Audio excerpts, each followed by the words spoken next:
The United States is discussing the deployment of American military forces to Eastern Europe with its NATO allies, a senior administration official said Monday, as President Joe Biden weighs options for responding to Russian threats against Ukraine. Defense Secretary Lloyd Austin has placed 8,500 troops on heightened alert to assist with the defense of NATO allies, Pentagon spokesman John Kirby said during a news briefing Monday. He said no deployment orders have been given. "I want to reinforce that as of now, the decision has been made to put these units on higher alert and higher alert only," said Kirby. No decisions have been made to deploy forces from the United States at this time. With Moscow massing more than 100,000 troops at its neighbor's border and no diplomatic breakthrough in sight, the West is stepping up its response amid mounting fears an invasion could be imminent.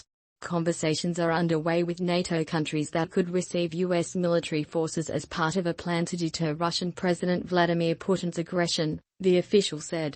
NATO said Monday that it was sending ships and fighter jets to Eastern Europe and that Washington has also made clear that it is considering increasing its military presence in the eastern part of the alliance. The White House said Biden plans to speak by video conference to European leaders in the afternoon about Russia's military build-up on Ukraine's border, including NATO Secretary-General Jens Stoltenberg, British Prime Minister Boris Johnson, Polish President Andrzej Duda, French President Emmanuel Macron, German Chancellor Olaf Scholz, and Italian Prime Minister Mario Draghi. White House Press Secretary Jen Psaki told reporters on Monday we expect they will discuss diplomacy, deterrence and defense efforts.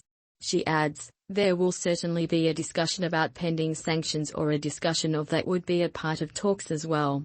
We have been consulting with allies and deployments and refining plans for all scenarios, said Psaki, ahead of the video conference.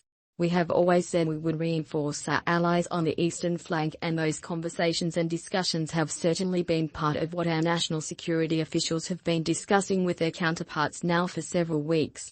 House Speaker Nancy Pelosi, Democrat California, has asked the White House for a briefing for all House members on the situation, a source familiar with the matter said. Biden was briefed by Defense Secretary Lloyd Austin on Saturday about U.S. options for responding if Russia invades Ukraine, as well as options for U.S. military movements in advance of an invasion, according to a defense official and a senior administration official. Among the options presented for the U.S. military in advance of an invasion were bomber flights over the region, ship visits into the Black Sea and the moving of troops and some equipment from other parts of Europe into Poland, Romania and other countries neighboring Ukraine. U.S. issues stark warning to Russia after alleged Ukrainian coup. Austin presented options to reassure NATO allies and reinforce their defenses, specifically the defenses of those countries bordering Ukraine, the official said. The goal is to show unity and strength within NATO and deter Russian aggression against allies in the region, the official said. Biden was at the presidential retreat at Camp David, Maryland, and Austin briefed him via a secure video teleconference. Joint Chiefs of Staff Chairman General Mark Milley was on the call. Generally the Secretary briefs the President and then the Chairman provides more operational specifics. Some details of the briefing were previously reported by the New York Times. Recommended Russia-Ukraine crisis. Russia meet a critical moment in push to stop Putin invading Ukraine. Russia has repeatedly denied planning to invade and has blamed the West for stoking tensions. All this is happening not because of what we, Russia, are doing.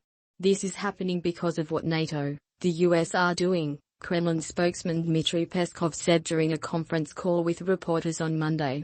As Biden weighed his options, the State Department ordered family members of embassy employees in Kyiv to leave Sunday and authorized non-emergency diplomatic employees in Ukraine to depart. It also warned Americans not to travel to Ukraine or Russia, citing the possibility of Russian military action. Ukraine criticized the move to withdraw diplomats' families as premature, while U.S. allies were split on whether to immediately follow America's lead, with the UK doing so but the European Union saying it would not for now. Image: volunteer military units of Ukraine's armed forces train in a city park in Kyiv. Efrem Lukatsky, AP. The briefing for Biden included the latest intelligence that the Russian military has not stopped building up forces around Ukraine, the official said. Another defense official said Putin continues to add more military units and flow forces to the border areas around Ukraine.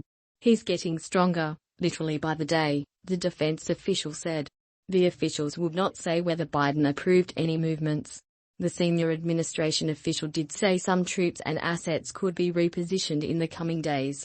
Air Force General Todd Walters, the commander of U.S. European Command and Supreme Allied Commander Europe, has been preparing options for weeks, the defense official and the senior administration official said.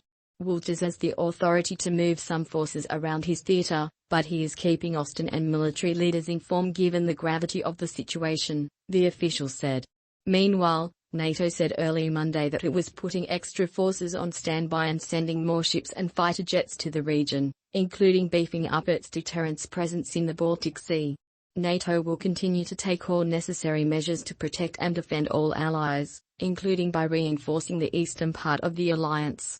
We will always respond to any deterioration of our security environment, including through strengthening our collective defense, Stoltenberg said. Russian Navy vessels began drills in the Baltic Sea focused on naval and anti-aircraft defense on Monday, the Russian state news agency RIA Novosti reported, according to Reuters. Also Monday, the U.S. military and NATO begin exercise Neptune Strike 22, which includes training with NATO allies for capabilities that could be used against Russia. As part of the exercise, the USS Harry S. Truman Carrier Strike Group will conduct long-range strike training and anti-submarine warfare training from the Mediterranean.